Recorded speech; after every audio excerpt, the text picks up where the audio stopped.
You're like one of those really cool teachers.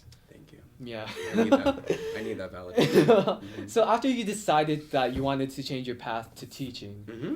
when did you actually start teaching?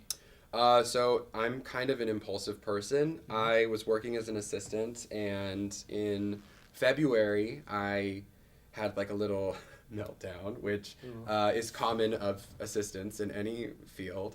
I was just really stressed, and I was your talking. boss making you stressed?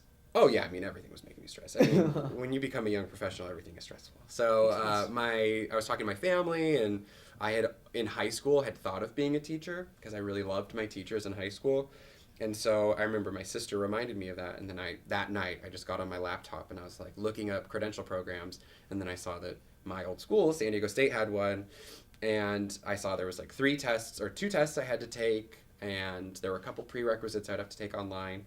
I signed up for the prereqs that night through an online school. I signed up for the tests, and I took them the next week, and then I sent in my application 2 weeks later. So for me, it was very like, boom, this is what I'm doing.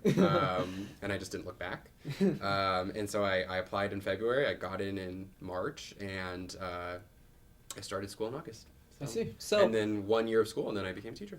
Yeah. So your first year of teaching, how was it?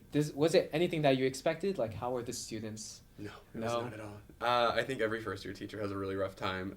My first year teaching, that was just, I mean, I'm happy I never have to be a first year teacher again.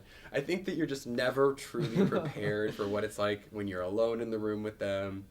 When you're going through you're going through a graduate program, you have another teacher in the room with you, which is really nice. And then when you're alone, especially for me, I mean, I don't think I look that young, but I think some students think I look young. So for me, especially 2 years ago or 3 years ago when I was first getting into the classroom, I mean, to get kids to listen to me was really rough. So my first year teaching, it took me a while to get adjusted, but I think I'm hitting my stride now.